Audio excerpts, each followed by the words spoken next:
Unboxing Your Journey with me, Joe. It's a portion of Unboxed with Joe, where we talk stories on the cuff on topics we don't run away from, raw, unfiltered, and most especially real stories from real people.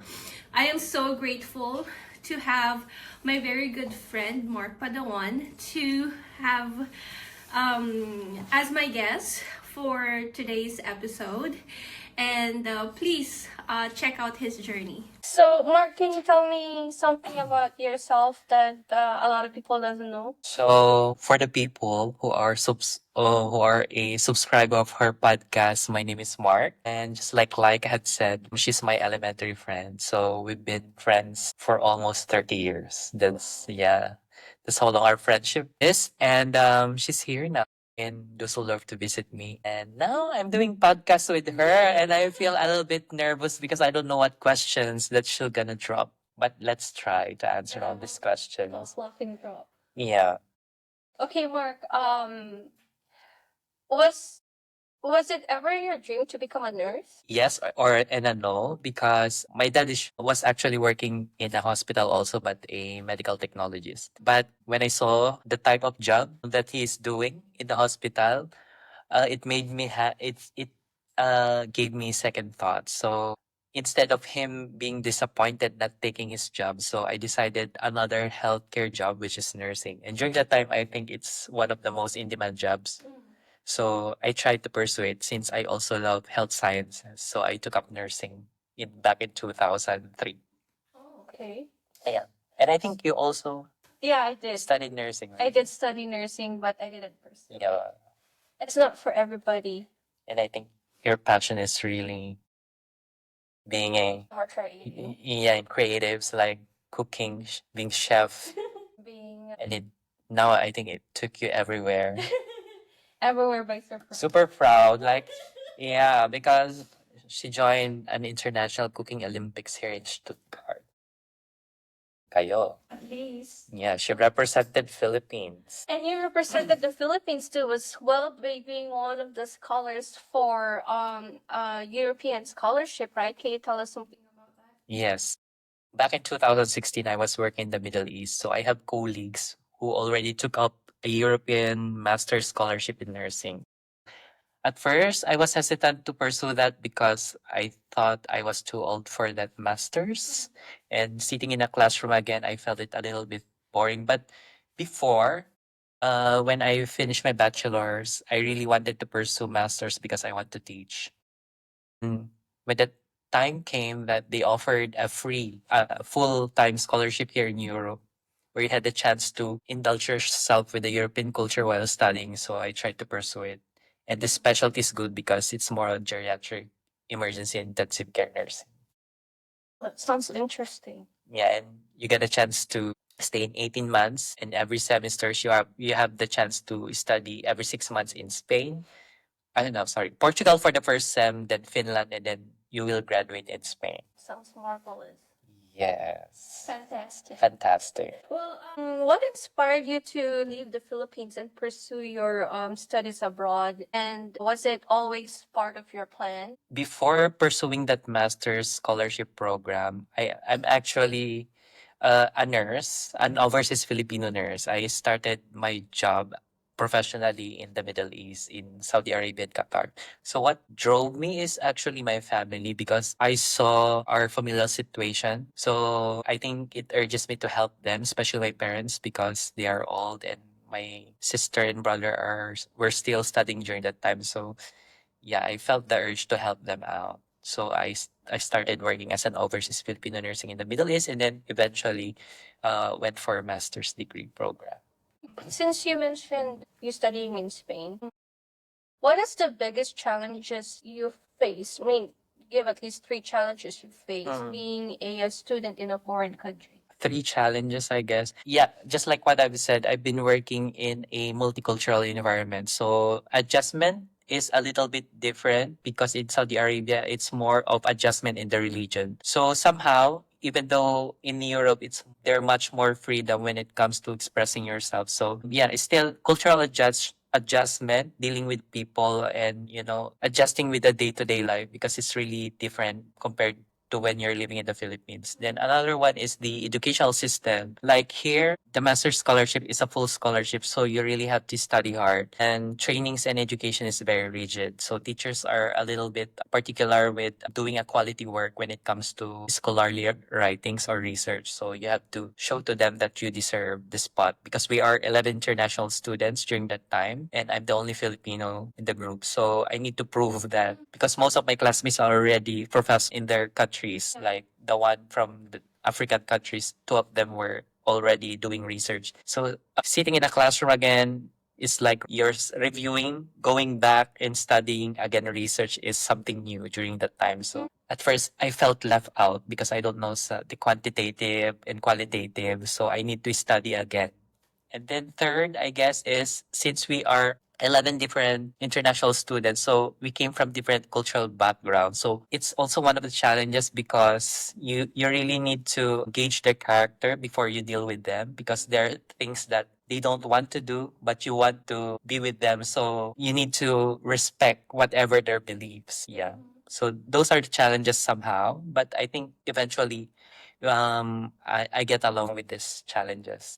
Studying abroad, what do you think would make your transition easier if you knew it ahead of time? Well, at first I was so laser focused with the studies without knowing what is the culture of Europe. So I think it would have been better if I had read some things about the countries which I have where I had studied. Like it's really, for example, in Spain, our culture is like the same. But when you are going to Spain, Portugal are almost we have the same culture and tradition like in the Philippines. But if you go to the northern part of like Finland, they are more reserved and they isolate themselves unless you are close with them. So you need to establish first trust before you get friends with them. So they are far two different cultures, the southern and the northern European countries. So you really need to I should have studied first their culture before going here so that I could understand more about them.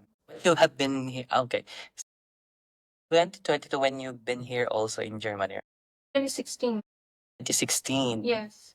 So how did you find European culture compared to US when you When I went here for a 3 day Yeah. vacation, there's a culture shock right away because I wasn't I didn't know that they don't speak like they do speak English, but their major language here is speaking German? it was so hard to communicate, Mhm. especially when you're navigating around places where you needed to go. So yeah, just don't assume that just because all like these people are white, they speak English. But were they nice during your? Did you experience any harsh treatments from the locals or? I think that the harsh treatment actually happens when that time that I almost got abducted. It was a night when I was just having a drink, and I think I missed the train that I was supposed to ride, and I asked to Senegalese. Senegalese, yeah, if they can show me how to get back to the main station. Mhm. And they said we're on the way over there, and they accompany me, not knowing that they're trying They're to into lead me somewhere else. And by the time that I realized that it was too late, I was already in an unknown place, and I had to get out of the situation Okay. by pretending I fainted, them asking for help or trying to get me into a building. But when when I acted that I fainted, they left me on the side of the bush, and that prompted me to run as fast as I can to get out of that situation. And I still, up till right now, don't know how I got out of the situation. In which city in Germany did you experience this? Munich. Okay. Yeah, Munich. So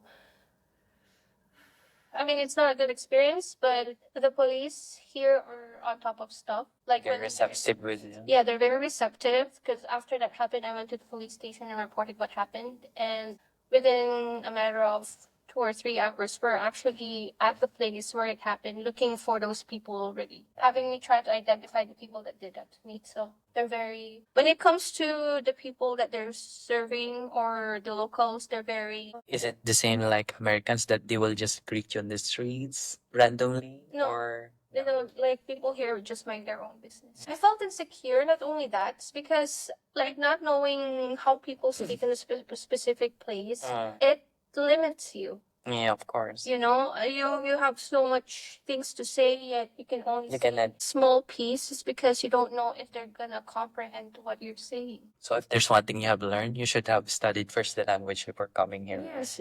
And don't assume that just because they're white they speak English. Yeah, it's true.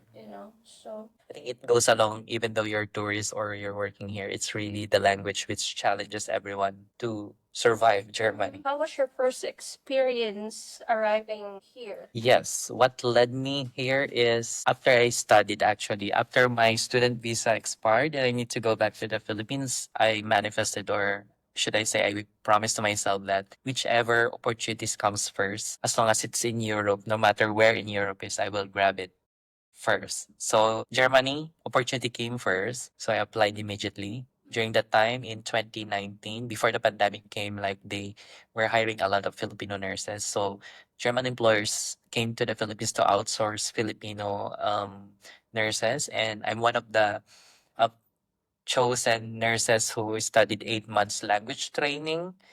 And I guess, yeah, I completed the professional level of this language, but eventually when I came here, it's far different from what you learn.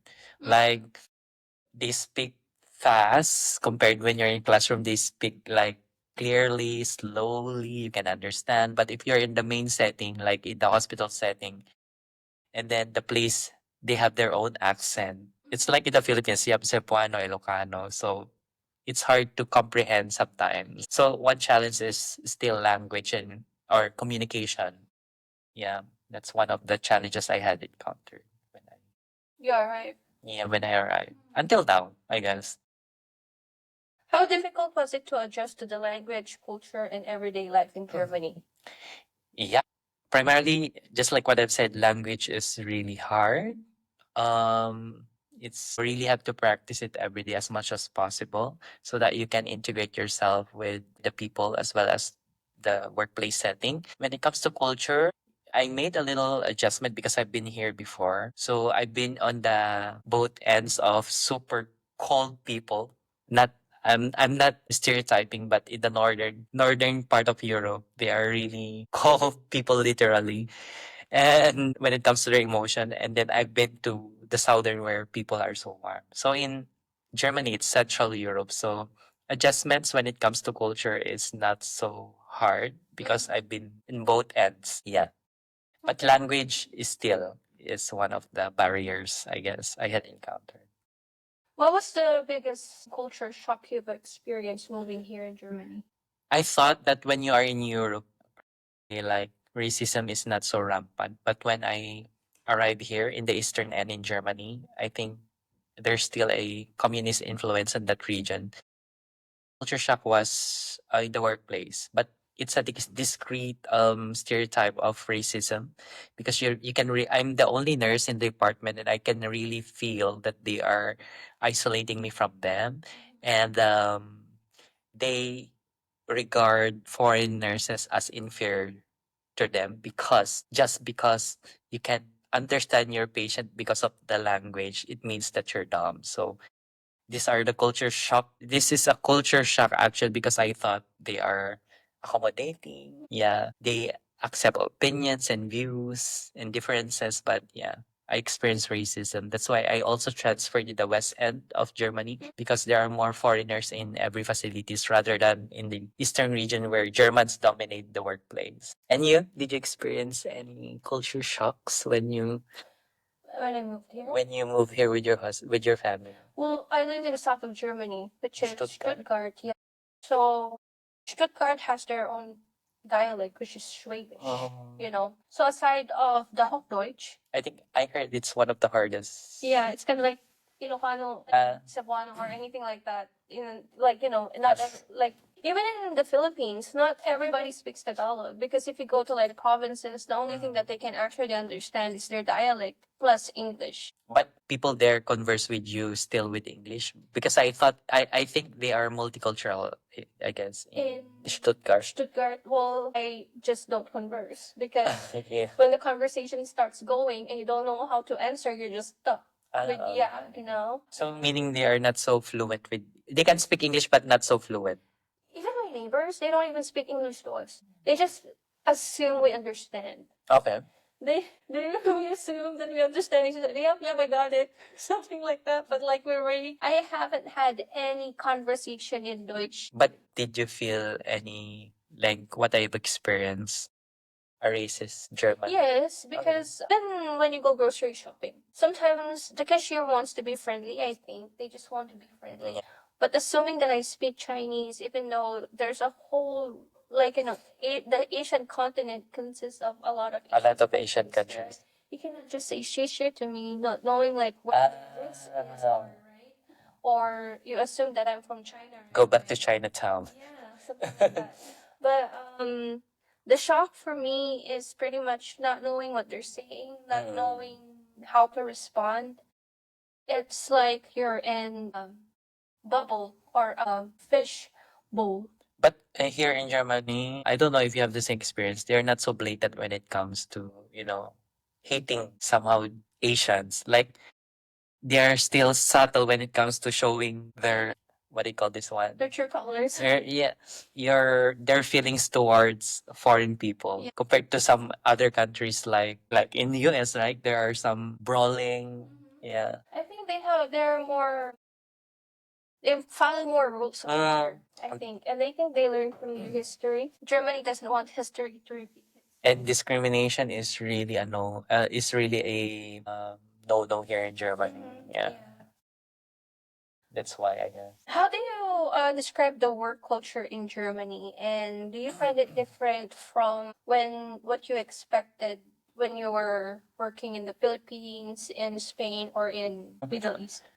I guess I will speak in the context of Philippines. Like, when it comes to Germany, like, healthcare sector is very strict when it comes to the rules. Like, you can just handle patient easily without having proper training of doing some procedures. In the Philippines, you can be flexible enough. You can also be resourceful on using some items. Like, for example, an IV bottle converted as a urinal for the patient. You cannot do this in Germany. So they are complying with strict rules. I guess that's one of the qualities here in Germany. And then, like, we have this Sauberkeit, cleanliness, Ordnung, rules, or orderliness. So they really follow strict rules in the healthcare sector, but it's a positive thing because with these rules, you are ensuring that ensuring that safety of the patient is at most importance, and you are delivering an efficient and effective quality care for your patient with this type of standards. Oh, okay. Yeah. In the Philippines, you can just insert a cannula even without training, but here you really need to do it a training first before doing it alone, Okay. and strictly with a doctor. With the supervision. Yeah. In the Philippines, you can do it with a nurse preceptor, but here you have to be with your head nurse and then doctor, and then do the insertion of cannula. So What do you think are the biggest misconceptions about working abroad as a nurse? okay, so I've been an OFW for since 2010, and there are lots of misconceptions about working abroad as a nurse, and just as an OFW, they felt that if you are working abroad, you earn a lot of salary, you're enjoying a luxurious life, but it's not an easy life when you are living abroad, especially here in Germany, where everything is taxed, where every move you make, like, it equates money. So just like when you're working in the Philippines, you always need to spend also for yourself. But other people who especially your relatives, they assume that you're living an easy life and everything is convenient for you. And sometimes when they see you traveling, or traveling abroad, traveling somewhere else, they felt that it's just for luxury, but actually it's what our way of distressing, because being a nurse outside is really stressful, especially here in Germany. Yes, it's far different when you're working in the Philippines because you're living all alone. The best way is to distress, enjoy, but it's not an easy life. We own your own struggles as an OFW. What is your biggest struggle living in abroad? Biggest struggle, I must say, when I feel burnout at work, it really tests my mental health. Like, you really need to contain your emotions because as a Filipino, we tend to not to share our burdens to other people. And it's really a struggle, but somehow it's a satisfying struggle because once you conquer this uh, stress or burnout at work, it's very satisfying if you try to find solution from it and try to draw strength from these challenges. And I guess, yeah, I salute all OFWs like me and you. You're also categorically an OFW to owning your struggles and overcoming it despite how hard it is. So people don't know it. Like people in the Philippines don't appreciate that, but it's really a struggle for us. It's a test of mental health. You're more than an ATM. Yeah, we're more than ATM and they should appreciate every cent we send. Yeah, because it's sabi nga nila it's dugo at pawis. Ano na yung sabi ni Ate B? Ah, Ano yan? sabihin mo yan. Ikaw sabihin mo. Sana maisip mo. Ganon. Oh, tapos? Kung ilang beses, Ilang pagkain. ilang pagkain ang tinis kong hindi ka... Which feelings? Ay, wag naman. Baka maiyak ako. Mas kaya mo. Oh, di ba?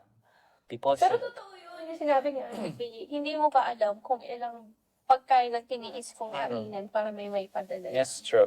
And, let me just share something. You've been, people don't know, I guess, like, you also left your daughter while you were working in America. In the US, yeah, because Yeah. I don't have any babysitter, and in order for you to find a baby, it's like paying somebody a full-time job. And how young was she when you left? She had to be 6 because I was already struggling when she was in preschool and kindergarten. Yung struggle mo na uuwi ka, tapos walang tao sa bahay, mag-isa mo lang, and yung Yeah. parang pinagkakasya mo na lang yung video o kaya yung messages na binibigay sa'yo ng mga kamag-anak mo, yung pamilya mo, but you're alone. And I guess, iba yung impact if you're a mother already. Oo, yung alam mo yung kinukwento ng mga katrabaho mo na, ay, pumunta ako sa ng anak ko, pagdating ko, meron ng, yung parang nakaka-relieve ng, imagine working 16 to 20 hour shifts a day and you Yeah. come home to an empty, cold house. And you miss those milestones. Then. Yes, and you miss those milestones. And I think OFW miss moments, Moments. but they also miss Chances. they lose memories. Yeah, because you cannot regain back yung lost na time din, diba? Your body starts hurting. You're gonna start not feeling well. You're not gonna be able to travel the way you want to travel before because you just enslave yourself with work. But the thing is, ang akala nila, madali.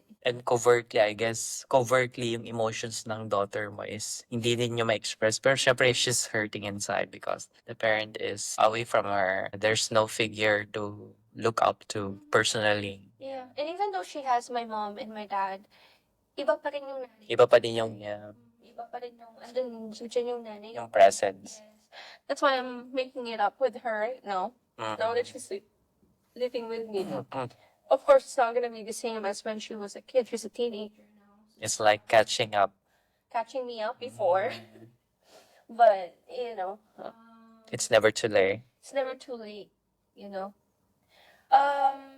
As someone who identifies as LGBTQIA+, how have your experience in abroad differed from when you were in the Philippines? And did you feel more or less accepted? Yeah, just like what we have discussed every time we talk about this topic. In the Philippines, it's tolerated but not so much accepted, I guess. Like, okay lang maging Becky ka, but you need to prove your worth. You need to study hard. You need to achieve something para hindi ka mabugbog ng parents mo. Like, you need to be something else na outstanding. They tolerate, but I felt that I'm not fully accepted when it comes to being a gay in the Philippines. When I started working in Saudi Arabia, of course, you need to adjust somehow because religion in Saudi Arabia is primarily Islam. So homosexuality is really a taboo.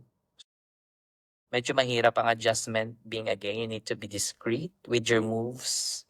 Especially sa workplace ko noon sa military hospital. So we were monitored by cameras. Bawat kending mo reported ka kagad kay Major, papatawag. May nakita daw mga Beckies during night shift na kumiked So, napaka-dangerous maging gay. So, may mga colleagues ako na nahuli dahil nag-booking ng mga, because I'm working in a military hospital. So, they caught, by the police. So, yun mahirap. But, dito sa Europe, I guess adjustment is maganda kasi parang be okay that you want to be dito sa Europe. Like, you can attend gay pride, you can also have same-sex unions. Yun ang na-enjoy ko din dito kaya pinili kong I chose to stay here in Europe. LGBT, in-uphold talaga nila ang LGBT rights. You can feel that there's no discrimination, whatever gender you want to choose, or gender expression, gender identity na meron ka. I'm satisfied with how they handle this type of rights for the gay people. Yeah. Thing to hear. Di ba nag-attend ka na din? Oo, ng Pride. Napaka parang vibrant ng celebration. You feel free to express who and what you are without judgment. But how do you feel like, did you attend already Gay Pride in the US? Yes, yeah, I actually attend. Same atmosphere? Yes, because I live in Washington. I used to live in Washington. So more like, Yes. So, I think Washington, Oregon, and California, the West Coast area, they're very accepting. And I think that's one of the reasons why I enjoy living in Washington State is because they are very fair when it comes to, not fair, they have, your voice will be heard Yeah. one way or another. And Pride is something, I think I celebrated Pride Fest 2012. but do you feel like a little bit disappointed now with how Trump is dealing with? For me, politicians will always be politicians. Yeah. As a person, don't let anybody take it out of yourself, of who you truly are. Like, I heard they are removing trans people in the military sector. Yeah, it's only gonna be male and female. Yeah. Which is challenged because there's a lot of Americans that's already been married with same sex. I think with this kind of situation, this is one thing that I'm grateful that I currently live in Germany so that I don't have to deal with this unfairness. But at the same time, I have to also think that it's just politics. Yeah, I think also in the Philippines, something like that. Like, they go with the flow when it comes to homosexuality. Like, kung saan ang ingay doon kasusunod. Like, for example, people are pushing SOGI bill. So, some of the politicians in the Philippines are hesitant to push through the bill. Although, I think na-push na yung law na yun. Kaso lang, maingat sila when it comes to voting. Some are hesitant to vote pro because the Catholic Church has a big influence with during elections. So, they prefer not to mingle. For me, this is the reason why politics will always be politics. There should be separation. And church will just be church for me. Personally, this is with my own personal opinion because people can threat you or frighten you with political rules or biblical things. Yeah. Right? But as a person, a free person that's here in this world, supposed to be living free. Why would I deprive myself with the freedom that I need and I deserve? They can set the rules. All I can do is just to respect it, but that doesn't mean I'm not gonna follow. Yeah, that's true. But that doesn't mean I'm going to follow. Or I'm going to believe. I think you mentioned earlier about the Catholicism in the Philippines too, right? That's one thing that honestly, I struggle right now because my family is, they call it Sagrado Católica. Full pledge Catholic. And sometimes I want to engage because I grew up in church singing. But I've never felt that I was even part of the community. Why? Because some of the things that they do believe, and I'm not here to disrespect. Yeah, of course. It just doesn't sit well with me as a free person. Why would they say we have to do this when they're doing it? I'm not even gonna say the news is out there. They said that not to engage on certain things, but how come these leaders are engaging this type of leaders, our church leaders are engaging on certain things. It makes you question the validity of the things that they actually utter during service, during preaching. They don't do what they preach. Yeah, it's like, come on, practice what you preach. It's not even that, even like the community itself. That's true. They want you to have like, oh yeah, we're here in this church community or whatever. But then again, they have hesitations on certain people that Yeah. wants to be part of their community. For example, this is within my own personal Okay. experience too as well, right? I was already divorced during this time when I was invited to do like, a Bible study. And I have, I so you know what, let me give it a try. They start grilling me about my divorce and how it shouldn't even happen in the first So they place. try to immoralize. Yeah, it's like, what the fuck is this, bro? Yeah. Oh, what the fuck are you? That's the problem. Is like overly self-righteous. Yeah, you're like, can you look at yourself in the mirror before you point your fingers at me? You might have more shit than me. Yeah. And I think that's what it is. That's how I see things when it Yeah. comes to like, politics and religion. It's religious people are just gonna fight for what they believe. And so are politicians. But at the end of the day, it's your life, not them. Yeah, and I think in the Philippines, like it's generational. It's like passed through the offspring about this teaching in the Bible in verbatim about homosexuality, Sodom and Gomorrah, but they didn't realize that being homosexual is also evolves through time. So It's cultural. yeah, Did you know that in a Polynesian culture, being gay is being holy? yeah, even in India, like they consider transgender people as a lucky charm. Yeah, because you both possess the feeling of a male and a female. Mm. And when I used to live in Hawaii before, they called them the protector of the family. Yeah, exactly. I don't know if it's India or Pakistan, but I saw some documentary that they bless the children. Then they give money to this transgender because they believe that they are brought by the sacred gods there. So that's how they regard. Let's go back to the animals also. Like they're also homosexual. Yeah, animals are homosexual. Mm, So yeah. people are gonna be judging, but before people, like I feel like before you judge another, make sure that you don't have dirt on yourself. Yeah, it's true. Because when that fires back on you, you're not gonna like the taste of it. Yeah. Have you ever encountered any stereotypes or misconceptions about being LGBTQIA plus in the workplace or society here in Germany, and how do you navigate them? Just like what I've said, here in Germany, discrimination is really not tolerated in the workplace. But somehow, in the region where I first situated in the eastern region, you can feel it, but not so blatant. Just discreet. Like for example, I made friend with a colleague in the hospital and in Instagram. So she saw some of my pictures, like it's really flare, gay pictures. And I think she told it to some of my colleagues. And then the following day, like I felt that they are so aloof when it comes to dealing with me.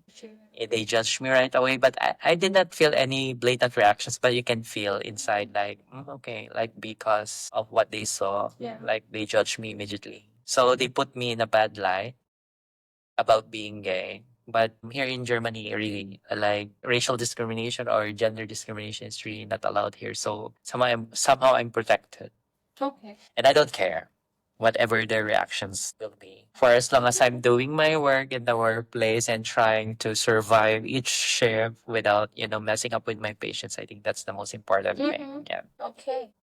Was there ever a moment, that you felt like giving up and wanted to go back home?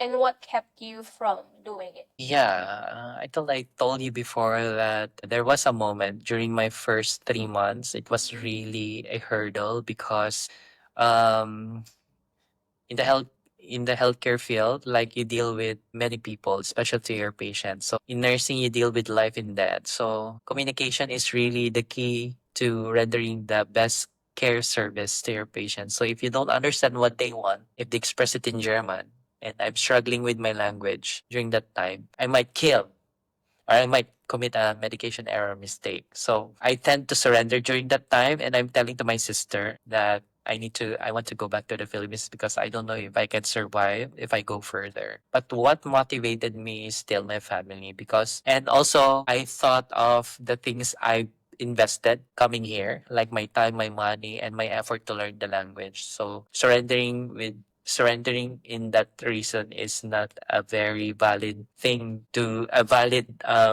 cost to go back to the Philippines just because of what I felt. So I tried to rise above the situation and try to integrate still myself through time. But now I'm here 5 years later, still struggling, but at least I can say I adjusted a lot compared to the first time I started working in Germany. Well, what advice would you give to Filipinos who dream of studying or working abroad? Yeah, I believe that if you really want to work abroad, it's very important to, of course, very first one is to uh, try to develop professionally, study hard. Of course, it's good to have a degree. They say that okay lang na discard kahit walang aral. Pero I believe that education is really a weapon to stand out in an employment post, and it's very important to apply the knowledge into skills, because that is really important, the skills. Okay. If you could go back and give yourself one piece of advice before moving abroad, what would it be? If I could, If you could go back and give yourself, your younger self, okay. a piece of advice, what would it be? And this is before moving abroad. I would advise him that life will never be perfect. It's okay to be vulnerable, but at the same time, you have to accept that that there are imperfections in life, and you need to at least have the driving force and persistence in order to overcome these barriers or challenges in your life. And as long as you do it, I guess you'll be successful eventually. Yeah, if you try to be pragmatic about the imperfections in life. Life will never be perfect, but at least you experience these failures, and these failures will try to give you strength. Yeah, to overcome whatever problems that go along the way. How do you define success now comparison to when before you left the Philippines? Before, it was inculcated in our mind that you're successful if you have a degree, if you have a money, if you have those material things. But right now, I'm 38 years old. I realize that success is something immaterial, intangible. So it's more of having peace in your mind and heart, content and satisfied on whatever goals you had achieved. And at the same time, success is when you try to touch lives and empower other people also, and you try to grow maturely through time. So I guess that success is, it's more of intangible things more than the material things, which I appreciate now. Yeah. What does unboxing your journey means to you? Unboxing my journey is a realization, is a reflection of my life. Just like what I've said, that I realized that we have to take life. We have to think that life will never be perfect. And along the way, you can experience stumbling blocks in life. Unboxing my journey, like it shows how far I came through with this, with where I am right now. And I realized that I'm a strong person. I did not imagine that I will be coming here this far. I never had imagined that I'll be working here in Europe eventually, with the experiences. And I was really grateful with the, because it started all with a manifestation after I had my master's. So this journey started from there. So um, reflecting to those experiences, it made me realize how grateful I am as a person, and it gave me a realization that being a hardworking, persistent, and determined person will bring you so far in life. And yeah, I guess I'm a living proof of that now, and I'm so happy and satisfied that somehow I'm reaching my dreams and continuing to work on my dreams in the future. That's what I realize. Yeah. What can you tell your 5-year-old self? Wow, beauty pageant. If you're looking at him right now. That I'm so proud of No, him. like look at him like. Okay, ma'am. Please alam. Okay, I will tell. What will you tell 5-year-old Mark? Okay. So, Ganun. sasabihin ko sa kanya like, you know my story when I was young. So, to my 5-year-old self, like, you had been so young to experience those struggles you've been through as a child, and you did not let these problems or challenges hinder you to achieve all the dreams that you had. Instead, you converted this, I must say, traumas that you had experienced into your core strength so that you can excel on the profession that you have right now. And I believe that these experiences I have, though it can be success or failure, I believe that it gave me that burning passion to become the nurse that I want to become right now. So I I really commend your strength. Now that I'm 38 years old, like, I'm so proud of you that you've been here still surviving.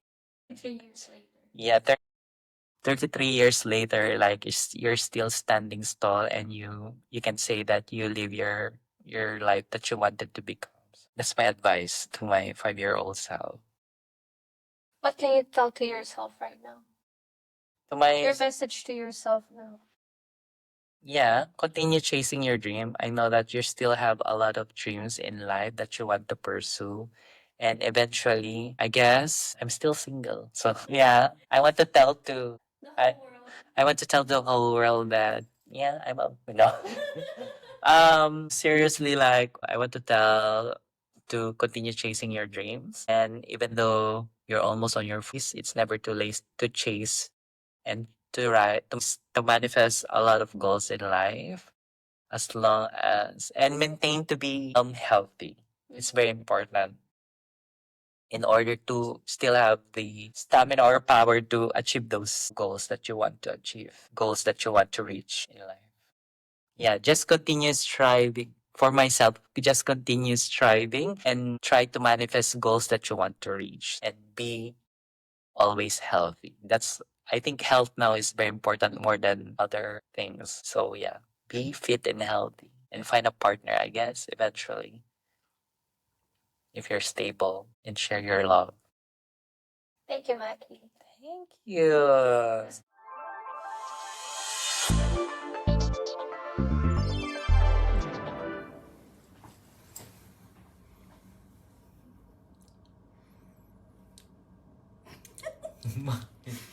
Hi guys! Hello guys! Paano approach? So, hi guys, parang clap tapos. Hi guys! Oh, parang ganun para may Boom! Panil! close hands tapos oh. Hi guys! Hindi pa ganun palabas. Hi guys! Gano'n. Ah, sige. Gano'n. Hi guys! Ayan. Mas okay kaysa yung, hi guys! Ano? Pouring. Okay. Ready na tayo. Ako gaganon lang, no? Okay. 1 minute, nagaga ka. Bilisan mo. Okay.